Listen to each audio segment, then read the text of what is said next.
So the other thing we're suggesting too is the possibility of starting some of the planning work early. We talked about this at the last board meeting.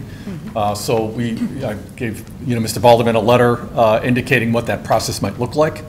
So we are suggesting 3, maybe 4 meetings, basically a kickoff meeting to talk about the entire process, what the design process will look like, review the schedule, but get into some of the more minute milestones along the way of the design process.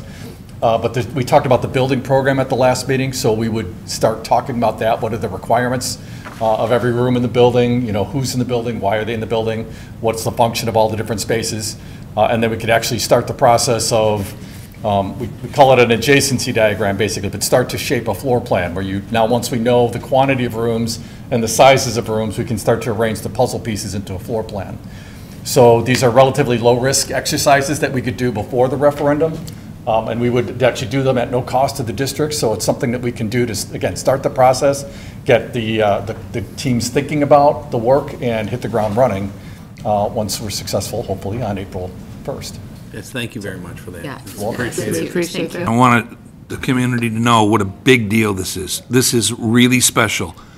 When the referendum lost by 1 vote in November, we kind of put the August of 27 opening in jeopardy, because there's a lot of collaborative work on the design that takes place, and there's bid openings, and there's seasons to build. So what everybody doesn't know is that Nicholas and Leggett got together and looked at this timeline and said, listen, we cannot guarantee a August 27 opening unless we start on the drawings now. Correct me, jump in, you two are the experts. We're very fortunate because we have people who take this seriously, have amazing experience.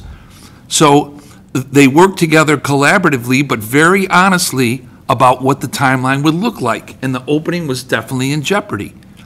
But they both came together, and then we were in a situation where these drawings that some people in the community have asked for are not done for free. That the architects have to put time in to make this happen. And their time and expertise comes with a price, as you would expect, if you have a high-quality architectural firm like we do. So we were in a situation where the district was going to have to put up tens of thousands of dollars. Rob, could you give us an estimate, or Joe, what would that be approximately? Well, we talked about $25,000 for the services that I've outlined in the letter. So, but it could be more than that depending on how much risk you want to assume moving forward. So we wanted to come to the board, everybody just play this out here. The board would have to make an investment, and without the guarantee of the April referendum happening, we could be expending monies that maybe would not be used for this current season. So to take that risk out of our hands, Leggett agreed to do the work at no cost. Now, if the referendum passes, then the referendum will pay for this. But the architectural firm, Leggett, is putting themselves out there, and I won't put words in Rob's mouth. I would like to hear why you would do this. We're very, very grateful, but tell us a little bit. Well, we're about the relationship, right? We said that when we interviewed with you, that we're not just here for the one and done project. We want to build a relationship and be your architect long term. And this is part of that process to getting to know you and your community. And frankly, we want to have some skin in the game too. We know that you are at risk and you're putting yourselves out there with the community, and we're willing to share that risk and show our commitment to you and your constituents. Greatly appreciated. And Joe, too, we're grateful for your expertise, because I think everybody came together and said, if we don't do this now and the referendum passes in April 1st, we could be waiting another year to occupy the building and incurring costs. So could you say a little bit about that, please? Absolutely, yeah. It's all about the relationship and moving things forward, and it's what needs to happen here. It's the right thing to do. It's as simple as that. It's the right thing to do. We don't want to put ourselves in a position where we're forcing the design. It's very important the design is as thorough and accurate as possible. So when we go out to bid, we have solid numbers. So we're excited, and we're just really excited to get this underway. So once again, it's an opportunity for the community to have input, for us to see some more detail, which people have called for. Even though we really haven't even passed a referendum, we're getting in some upfront views on what it could possibly look like, and we're starting the process.